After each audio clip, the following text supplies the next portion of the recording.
So I've been playing the Dead or Alive games for about 2 months now, and in those 2 months I noticed something that I personally was kind of surprised about.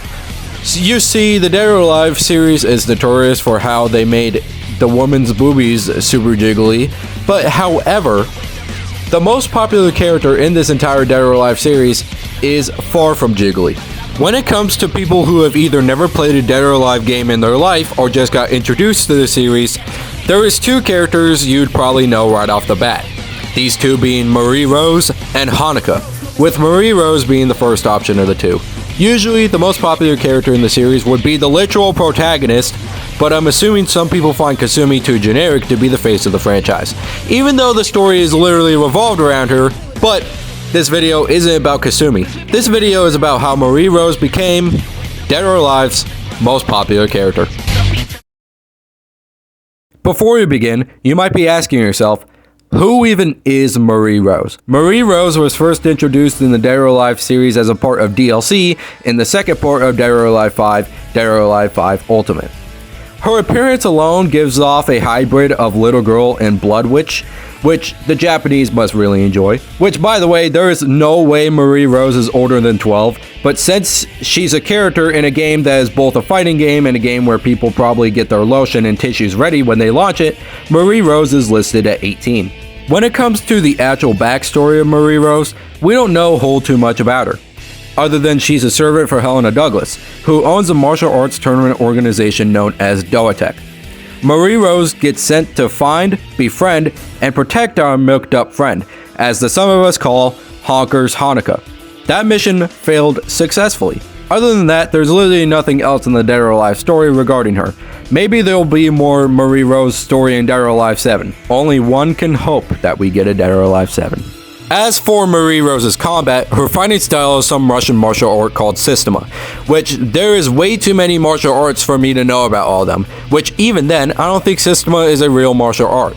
Marie Rose mainly uses Systema, but also utilizes moves from other martial arts that I'm not going to be looking more into since I have no idea what is Systema and what isn't. Whatever Systema is, it doesn't stop me from absolutely obliterating Marie Rose with anyone and everyone. Now that we know a little more about this random 12-year-old, let's look at how she is the face of the Dead or Alive franchise.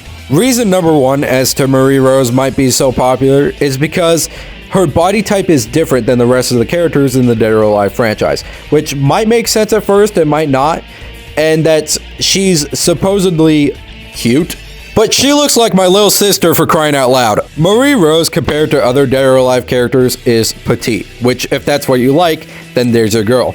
Someone else had said to put it in a perspective where a group of people vote for whether they like big boobs or petite women. For those who like petite women, Marie Rose would be the only option since literally every other character has like very perky boobies. Oh yeah, I love the perky boobies. Perky boobies aside, Marie Rose being the only petite character in the entire Dead or Alive series automatically draws people who like petite women towards her. Which, by the way, Marie Rose was specifically invented by Koei Tecmo to target Sweden, but that somehow turned into her being the most popular character in the entire Dead or Alive series, so who's the real winner? Marie Rose mainly got popular due to what I said earlier, her build being different than every other character.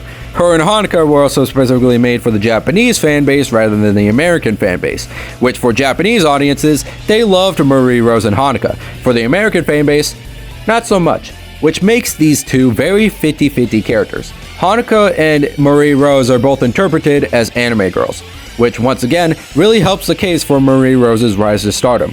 Since pretty much everyone knows what anime is, Marie Rose being a so-and-so anime girl draws people towards her character, which ends up drawing people towards Dead or Alive.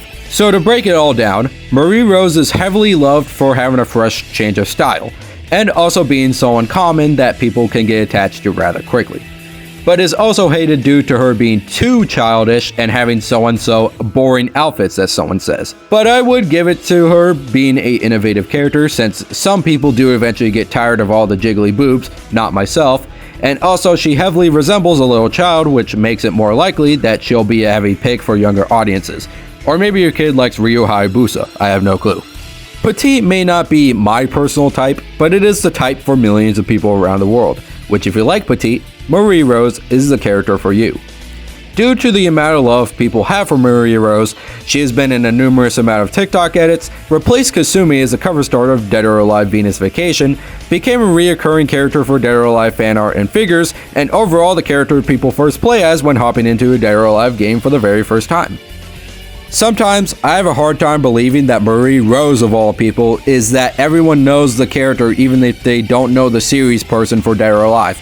But hey, I'm only one person, and my opinion can't overshadow an entire fan base. Personally, I'm one for Ayane Momiji, but who am I to decide? With that said, that's it for this video. I will see you all sometime when, you never know, and I don't either.